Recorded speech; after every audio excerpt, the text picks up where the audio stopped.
Bueno, familia, pues ya ha pasado tiempo desde la última vez que me tocó compartir, que fue ya cuando cerramos Apocalipsis con Eric. Así que nada, gracias por estar aquí los que estáis. Me gusta mucho enseñar, me gusta aprender a enseñar, así que a mí me encanta poder estar aquí. Y bueno, ¿alguien se acuerda de con Eric? Yo sé que fue una clase introductoria, pero algunos datos o algunas cosas que recordéis. Por lo menos, ¿de qué tema se está hablando? Vale, estamos hablando del Espíritu Santo, muy bien. ¿Recordáis algún dato que os llamase la atención en la introducción o todo conocido?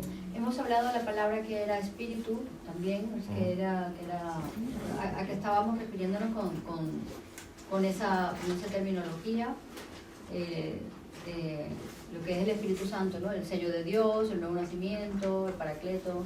Vale, sí, todos esos son términos relacionados con el Espíritu Santo. Sí, eso es lo que estamos viendo, sí. ¿Cómo se...? La transformación del Espíritu Santo, ¿no? Que produce el nuevo nacimiento, transforma a la persona, ayuda a interpretar las Escrituras. Que es la tercera persona de la Trinidad. Permanece entre nosotros, manifestación divina. Entonces, estuvimos viendo todas esas... El término del Antiguo Testamento y el del Nuevo. ¿Os acordáis de cuál era para el Antiguo y cuál era para el Nuevo? Hablamos también del... ¿El término hebreo cuál es? Ruach. Ruach. ¿El término griego? Peuma. Muy bien. Vale. Pues...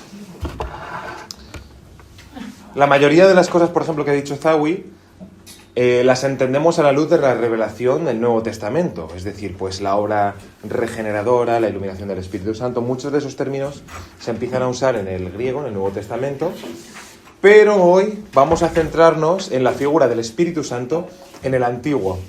¿Qué dicen los textos hebreos del Espíritu Santo? ¿Podemos conocer algo de la persona del Espíritu Santo a través del Antiguo Testamento? O como dicen algunos por ahí, no, es una revelación del Nuevo. Así que, bueno, a modo de introducción, unos datos básicos. Pues esto ya se comentó también en la clase de Eric, creo. Ruach, sabéis que aparece unas 400 veces en el Antiguo Testamento, más o menos las mismas que aparece Neuma en el Nuevo. ¿Vale? No todas las veces que aparece hace referencia al Espíritu Santo, como vamos a ver ahora. Las traducciones más comunes son espíritu, aliento y viento, en diferentes contextos. Cuando Ruach acompaña a un nombre o alguna referencia divina, se suele tratar del Espíritu Santo. Es decir, si habla del Espíritu de Dios, del Espíritu Divino, del Espíritu del Cielo, suele hacer referencia al Espíritu Santo, ¿vale? Ya veremos que hay algunos matices. En una sola clase no da tiempo a verlo todo, pero vamos a ver los conceptos más básicos. Y...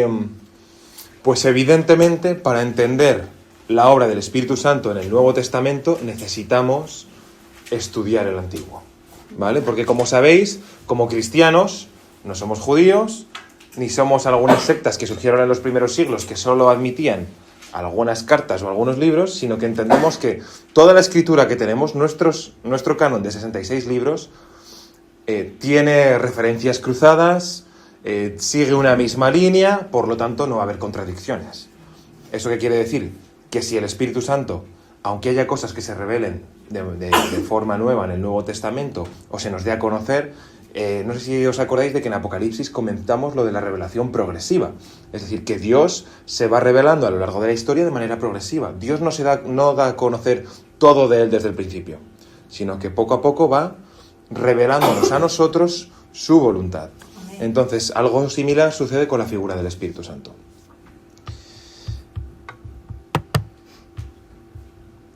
Vale. Voy a dar toda la presentación de seguido y... gracias, Eric. Os voy a dar una hojita a cada uno con los puntos básicos que vamos a tratar en la clase de hoy, ¿vale? Perdonadme si hay alguna errata porque no lo he revisado. Lo terminé hace un par de días y no me he dado tiempo a revisarlo. Así que todo lo que yo vaya a dar ahora está aquí, resumido.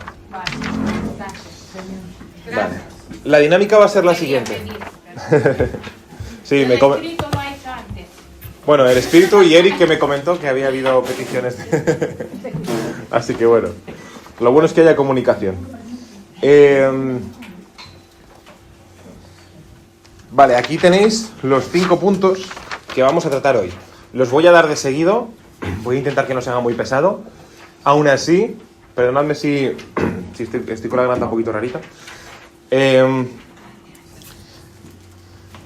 Si tenéis alguna duda durante la clase, durante el tema que estemos tratando, no esperéis al final, lo podéis preguntar, ¿vale? Es decir, podemos hablarlo. Intentaré que no nos detengamos demasiado, porque me gustaría al final que hagáis un ejercicio por grupos, pero bueno. Pues después de esa pequeña introducción, vamos con el término como tal. Ruah. Bueno, vais a ver que hay diferentes maneras de escribirlo. Algunos lo escriben con KH, otros con J, otros con JH. Bueno, es decir, el hebreo es un idioma complicado, la transliteración a veces se complica, pero bueno, Ruah, así, con H. Lo vamos a poner de manera sencilla, ¿vale? Es un término. He leído varios estudios, varios artículos, algunos por lingüistas, otros por teólogos, y aunque hay siempre diferencias de interpretación en cuanto al término, por lo general suele englobar los mismos conceptos, ¿vale? Es decir, Ruah, como término aislado, describe una realidad natural, es decir, algo que no se puede ver pero que se sabe que está ahí, algo que nos rodea, algo que puede ser tanto material como espiritual. Y veremos que a veces la diferencia no está muy clara. Por ejemplo, cuando leáis la palabra viento, se está usando Ruah. Cuando leáis aliento, se está usando Ruah. Cuando veáis soplo, muchas veces también es Ruah. Cuando leáis espíritu, ya sea el espíritu de Dios, el espíritu del hombre. En algunos textos se habla de un espíritu de incertidumbre, que veremos también más adelante a qué se refiere la Escritura cuando vemos que hay un espíritu de ignorancia, un espíritu de tal. Si de verdad es que hay, como se entiende en algunos contextos, un espíritu que esté o poseyendo o influenciando a una persona hacia un pensamiento concreto, o está hablando simplemente de la voluntad de la propia persona, ¿vale? Es decir, vamos a tratar algunos temas que pueden ser polémicos, sobre todo entre diferentes denominaciones, pero lo vamos a dejar todo para el final. Primero vamos a ver qué entendemos en las Escrituras, qué leemos, y ya después cada uno que saque sus interpretaciones, ¿vale? Entonces, puede ser una realidad tanto material como espiritual. Cuando se habla de un elemento natural, hablamos de Ruah como una fuerza cósmica, no como algo... no como una energía universal, sino fuerza cósmica se refiere a algo del cosmos, del universo, es decir, a algo que, aunque los judíos, recordad, no era un pueblo científico, es decir, los pueblos, o sea, la ciencia como tal es algo muy moderno, entonces ellos, hay cosas que veían y que podían entender y hay cosas que igual era más complicado, como sucede con la mayoría de los pueblos. ¿Qué pasa con el viento? Es algo que se siente, se ve su influencia. Puede ser terrible y poderoso, causar destrucción, se ve su influencia, pero es invisible. Lo mismo sucede con el aliento. Los judíos tenían el concepto de que el aliento, la respiración, eso que sale de nuestra boca cuando hablamos, que se siente pero no se ve, es la fuente de la vida del ser humano. Y vamos a ver ahora también que Génesis, por eso, cuando Dios crea al hombre, dice que pone en él aliento de vida. El aliento también es algo natural, pero vamos a ver que a veces cuesta distinguirlo. Vale, ¿dónde está lo natural? ¿Dónde está lo espiritual? Los judíos tenían un poco mezclados ese concepto. Porque, por ejemplo, cuando hablamos de fuerza cósmica, Éxodo 14, ¿qué es lo que sucede? Dice que Dios hizo soplar un viento durante toda la noche, que no es como en la peli, que de repente viene el viento y ¡pum!, se separa, sino que durante toda la noche sopló el viento y las aguas se fueron separando. Los judíos, ¿qué? Entendían que eso era algo natural, era un viento, pero entendían que era fruto de la fuerza o del ejercicio del poder de Dios. Algo similar sucede con Job 1.19. Cuando están los hijos de Job en la casa del primogénito celebrando, ¿qué dice que pasa? Viene un viento fuerte, se cae la casa y se mueren los hijos. Pero ya Job nos está dando a entender que hay una realidad espiritual detrás de todo eso. Es decir, que ya sea Dios permitiendo a Satanás hacer eso, directamente Satanás, es decir, se nos revela que de alguna manera Satanás pide permiso a Dios para tratar con Job, para probar su fe, Dios da permiso, entonces hay una realidad espiritual. Entiendas que es una metáfora o que es una realidad espiritual, los judíos entendían que había una realidad espiritual. detrás del elemento natural. Entonces a veces cuesta distinguir qué es puramente material y qué es puramente sobrenatural. Ahora, textos que son claramente, Ruach se interpreta claramente como una realidad espiritual, pues es el de Segunda de Samuel, en el que se habla, ¿alguien lo quiere buscar? Segunda de Samuel 22:16. Entonces los abismos del mar aparecieron, los cimientos del mundo quedaron al descubierto por la reprensión del Señor. Por él sopló del aliento de su nariz. El soplo del aliento de su nariz. Ahí vemos tanto soplo como aliento. Y creo que las dos palabras derivan de la misma raíz, de Ruach. ¿A qué hace referencia el soplo del aliento de la nariz de Dios? Si Dios no tiene un cuerpo material, ¿no? Está haciendo referencia, siempre, normalmente cuando se habla del aliento de Dios, del aliento divino, del soplo de Dios, está haciendo referencia a Dios como dador de vida. Y de hecho, ese concepto de fuente de vida, de dador de vida, se relaciona normalmente con el Espíritu Santo. Muchos de los textos en los que se habla de que Dios da vida, de que Dios da aliento, de que Dios da... se está hablando del Espíritu de Dios. O sea que vamos a entender que aunque entendemos la Trinidad, esto lo vamos a ver ahora, pero lo pongo ya. Cuando hablemos del concepto de Trinidad, aunque Dios tiene una naturaleza tripartita, son tres personas que comparten una misma naturaleza, vamos a ver que también hay roles. Esto no me voy a detener mucho porque no es nuestro tema es en concreto la persona del Espíritu, pero sí que tenemos que entender eso, que el Espíritu tiene una función, tanto en el Antiguo como en el Nuevo Testamento, el Padre tiene una función y el Hijo tiene una función. Vale, y lo que os decía... sean lingüistas, teólogos, se den las definiciones que se den de Ruach, siempre va a tener esa connotación de algo que tiene poder, fuerza, influencia, ¿vale? Ya esté hablando del viento, del aliento o de espíritu, ¿vale? Y, por ejemplo, de las traducciones que hemos visto, el viento es algo poderoso, es algo de los textos que hemos visto, pues en un caso separa el mar, en otro caso tira la casa, en el caso del aliento, ahí se encuentra la fuerza vital del hombre. Es lo que da vida al ser humano y a toda criatura que respira. Por eso en el Salmo 150, el último verso, el último salmo, ¿qué es lo que dice? Que todo lo que respira, alabe a Jehová. Toda criatura en la que haya aliento de vida, que alabe a Jehová. Porque es evidencia de su creación. Dios ha puesto el aliento de vida. Hay fuerza vital en ella. Cuando hablamos del espíritu del hombre, pues se habla de fuerza de voluntad. ¿Qué es lo que mueve al hombre a realizar las acciones que realiza, a pensar como piensa? Pues su voluntad. Y cuando hablamos del espíritu de Dios, pues creo que está claro, ¿no? No hay nada más poderoso ni más fuerte que el mismo espíritu de Dios. Ahora sí, en el tercer punto, entendiendo la naturaleza de Dios.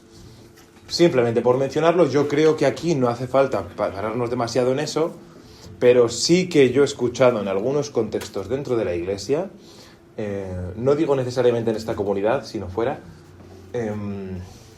que a veces se trata más al Espíritu Santo como un qué que como a un alguien. Carlos ha empezado diciendo claramente algo que deberemos conocer, que es que el Espíritu Santo es una persona, y no solamente una persona como un ente espiritual, sino que es una de las personas de la Trinidad. Entendemos que el Espíritu Santo es Dios. Y eso está evidenciado en las Escrituras, en el Antiguo Testamento en concreto, que es lo que estamos tratando ahora. No es un qué, no es una fuerza vital, no es una energía divina, no es una sensación o un sentimiento. Por eso, aunque no voy a entrar en el tema de los dones, de los carismas o de las manifestaciones de Dios, porque yo no ato las manos de Dios, y Dios puede manifestarse como Él quiere, y los efectos pueden ser muy variados. Cuando se escucha en algunos contextos que si has tenido un escalofrío, o que si has sentido un calambre, o como una electricidad, y eso ha sido el Espíritu Santo, eso no es el Espíritu Santo, puede ser una consecuencia de lo que el Espíritu esté haciendo en una persona, ¿vale? No voy a detenerme ahí, ni quiero entrar en polémicas. Pero el Espíritu Santo no es esa fuerza, ni esa electricidad, ni ese tal. Es una persona con voluntad perteneciente a la Trinidad, ¿vale? Es Dios. Y entonces eso, bueno, ya sabéis, creo que Eric también lo comentó en la introducción, que el término de Trinidad surge en el siglo II, creo que es, con Teófilo, y después lo sigue usando Tertuliano y ya pasa a involucrarse dentro de lo que es la liturgia y los conceptos de la Iglesia. Algunos sectores pseudoevangélicos que dentro de algunas ramas del cristianismo han surgido determinados movimientos que se llaman unitarios o unicitarios, que son movimientos con base gnóstica, que pueden confundirse muchas veces con movimientos cristianos, y a veces se confunde a los pentecostales con los unicitarios, porque hay muchos grupos carismáticos que son unicitarios. Tenemos que tener cuidado, porque hay contextos que no defienden la Trinidad tal y como la entendemos. Y uno de sus argumentos es que la Trinidad no está en las Escrituras. Obviamente la Trinidad es un término teológico, es una palabra que usamos para describir a Dios, una realidad o uno de los atributos de Dios que es difícil de entender. Que Dios sea uno en tres personas es una de las principales críticas también del Islam hacia el cristianismo. No, tenéis tres dioses, sois politeístas. No es lo que nosotros defendemos. Entendemos que Dios es un misterio y a veces tenemos que descansar en eso. Pero sí que las Escrituras nos han revelado que Dios es uno. Dios es claro cuando se revela a Moisés. Dios uno es. En la Shema, que tienen que recitar siempre los judíos, Dios es uno. Uno. Ahora, vemos que hay tres personas que comparten esa naturaleza única. ¿Vale? Y yo sé que es complicado, pero no me voy a detener porque la Trinidad no es el tema. Si queréis hacemos un estudio de la Trinidad cuando comentemos algo de teología propia. Pero bueno, entender que la Trinidad es una palabra que se usa para describir una realidad que está en las Escrituras, aunque esa palabra como tal no aparezca, ¿vale? Y, por ejemplo, ¿dónde podemos ver la Trinidad en el Antiguo Testamento? Yo he puesto algunos ejemplos, pero si se os ocurren más, decidme. Por ejemplo, ¿dónde podemos ver a Dios Padre en las Escrituras? Yo he puesto Éxodo 20, que es, por ejemplo, cuando... En el bautismo. Eso. El bautismo de Jesús. Antiguo Testamento. Ah, en el Antiguo. Iba así, pero como me di cuenta que era En el Nuevo Testamento es más claro. Claro. Pero... Dios Padre Bueno, se más claro, refiere ¿no? cuando en Éxodo, por ejemplo, cuando se presenta a Moisés como Dios Padre de los padres Abraham, Isaac y Jacob. Por ejemplo... Cuando dice hagamos al hombre. Génesis 1. Hagamos. Ahí no dice hago, dice Aquí. hagamos. Aquí veremos también... Creo que ahí está La la Trinidad. Trinidad, ¿no? Bueno, no voy a decir veremos porque como no vamos a tratar más en profundidad, no vamos a tener más clases para hablar del Antiguo Testamento como tal, porque solo son 5 clases, lo podemos comentar aquí ahora. Cuando aparece el plural en el primer capítulo de Génesis, yo personalmente creo que para mí es una evidencia de la Trinidad, es decir, se está hablando de un plural, es decir, Dios se está refiriendo a sí mismo como plural, entonces para mí es una evidencia. Pero también hay una realidad, y es que las Escrituras a veces, sobre todo en la gramática hebrea, y en la nuestra también, nosotros tenemos una cosa que se llama el plural majestático, que es cuando una sola persona, por ejemplo, yo cuando estoy realizando trabajos lo uso mucho. Yo digo, podemos ver aquí, no, yo estoy escribiendo el trabajo, es mi trabajo, pero estoy escribiendo podemos ver, en plural. Entonces, aunque este argumento también algunas personas lo usan para criticar la Trinidad, no pasa nada por reconocer que lingüísticamente quizás no esté hablando de la Trinidad porque sea algo similar a nuestro plural majestático. Pero aún así sí que hay evidencia, es decir, la hay obviamente. Para mí sí, yo creo que no hay necesidad de poner un plural cuando muchas veces Dios habla en singular de sí mismo. Es decir, cuando dice, no, yo soy tu Dios, no dice, nosotros somos vuestro Dios. No, es decir, hay otros casos en los que siempre Dios se refiere a sí mismo en singular. Y recalca que es uno. Pero, entonces yo lo entiendo así. Pero que sepáis que no necesariamente todos van a compartir esa opinión, porque lingüísticamente también, pues el hebreo tiene sus matices, ¿vale? Claro, y eso se confirma con Juan 1, ¿no? Cuando dice que Jesús era el verbo, el verbo estaba en el principio, el verbo era con Dios. Esto lo estaba hablando ayer con Eric, por ejemplo, porque nosotros tenemos algunas diferencias interpretativas en cuanto a este texto. Y, por ejemplo, hablábamos de eso, ¿no? De cómo es curioso que Juan, cuando empieza su evangelio, también hace referencia a la pluralidad de Dios en el principio, ¿no? Entonces, para mí, si haces el paralelismo, pues es una evidencia, ¿no? Y si somos semejantes a él, también somos 3. Ah. ¿No? Es una idea, ¿no? Bueno, ahí hay otro tema también. Hay gente que habla, por ejemplo, de que nosotros tenemos cuerpo, alma y espíritu, y es una referencia a la Trinidad, pero también están los dicotomistas que piensan que solo tenemos cuerpo y alma, y que el alma y el espíritu es lo mismo. Tranquila, gracias, Tere. Bueno, venga, gracias, perfecto.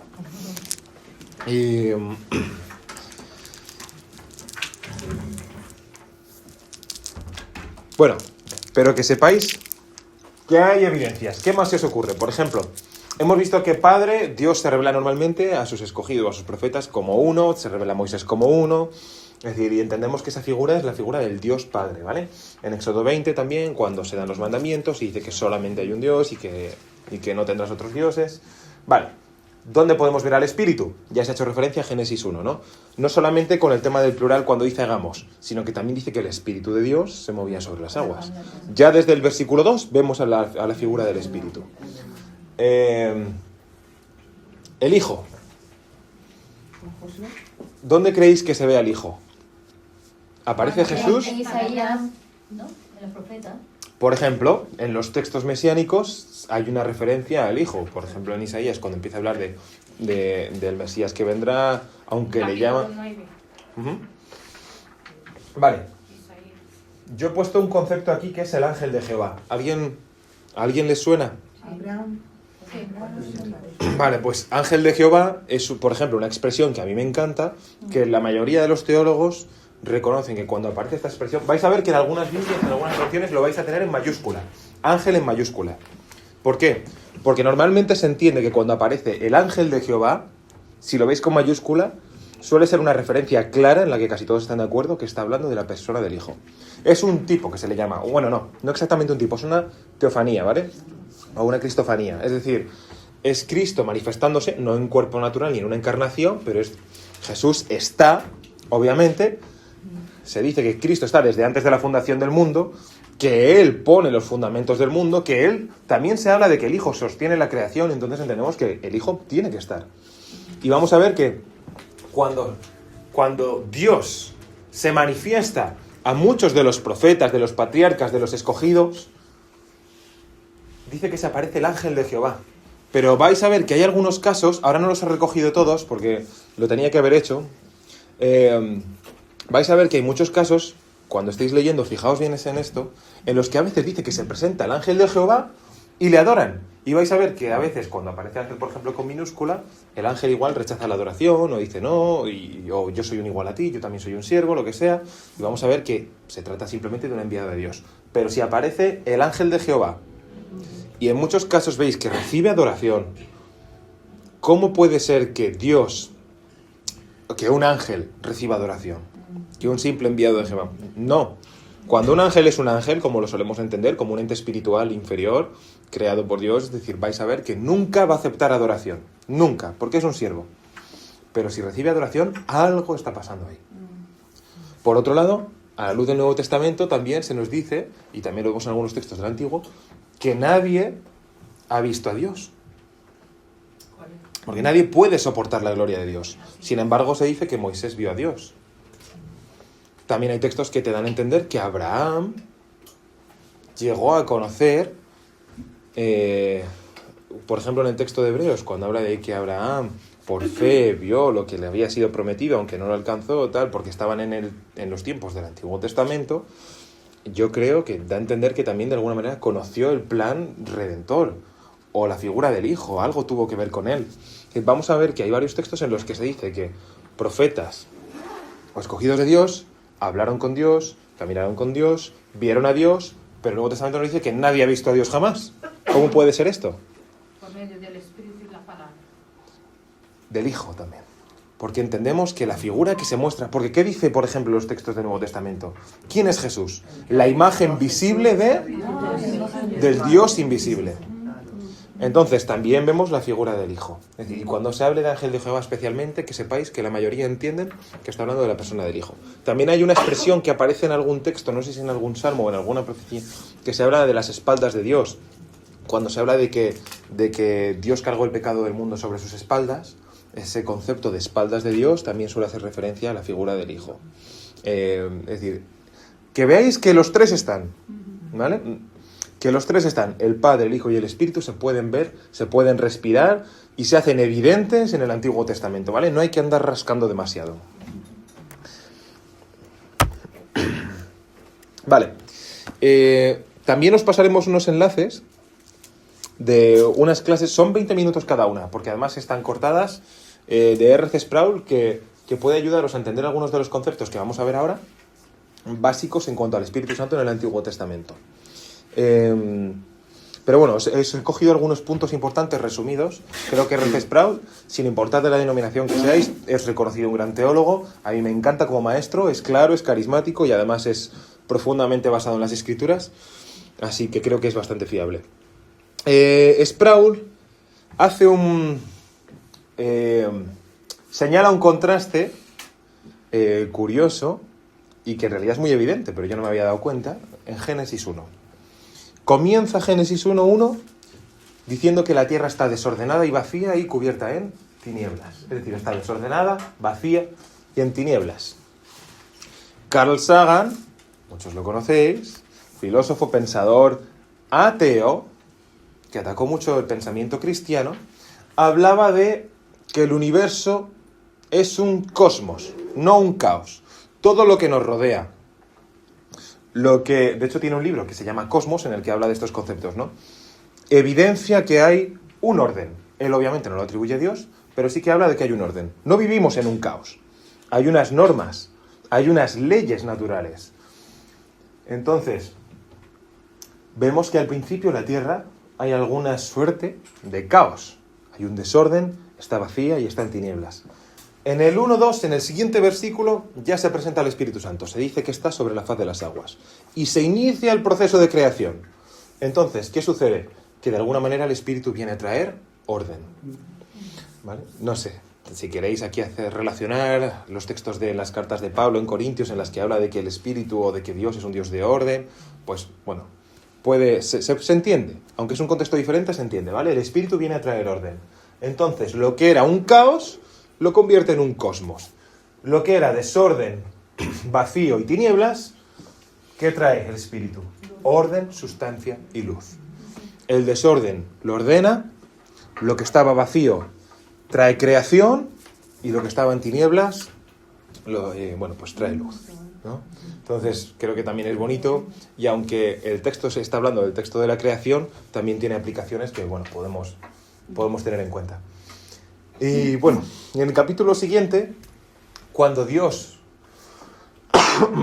otorga su aliento al hombre, ¿alguien tiene Génesis 2:7? Esto seguro que lo encontráis rapidito por leerlo literal, que no quiero parafrasear. Entonces Jehová formó al hombre del polvo de la tierra y sopló en su nariz aliento de vida, y fue el hombre un ser viviente. A mí es un concepto que me parece muy bonito, ¿no? Sproul lo hace muy teatrero, te explica cómo Dios, ¿no? Cogiendo al hombre del barro, dándole forma, dedicándole con cariño, y llega ese momento en el que sopla sobre el hombre, ¿no? Y le da aliento de vida. Otra vez, veis de nuevo, cuando habla de aliento, ¿cuál es la palabra? Ruah.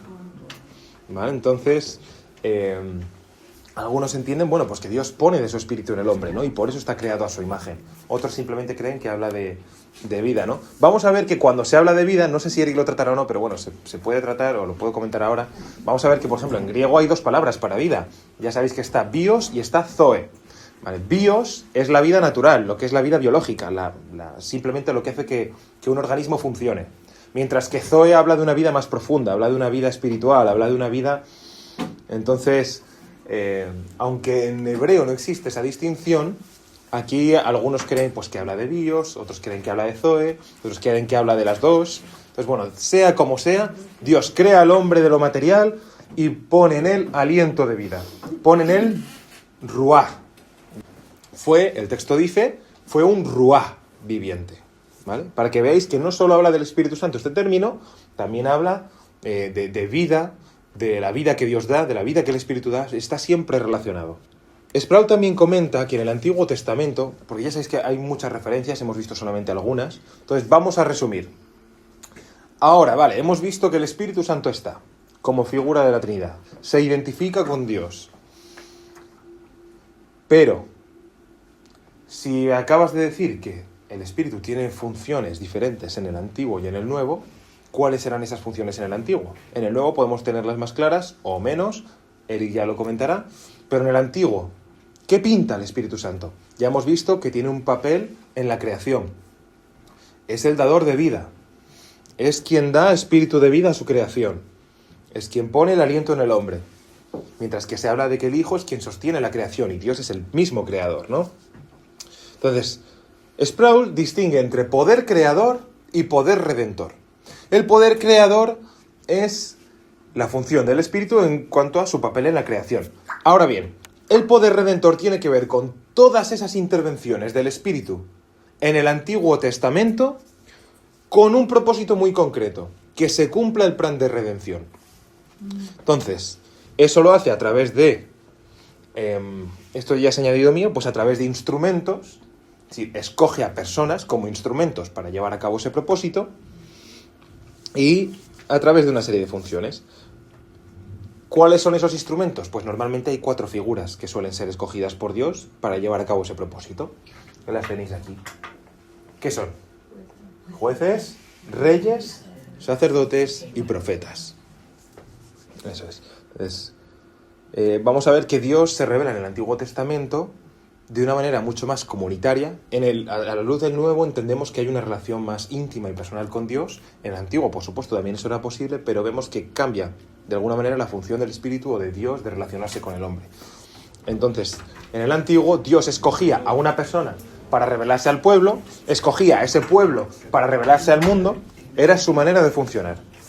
Entonces, que entendáis eso, que está el poder creador, mediante el cual el Espíritu interviene en la creación, y el poder redentor, mediante el cual el Espíritu interviene en la historia del Antiguo Testamento para que se alcance el plan de redención con Cristo.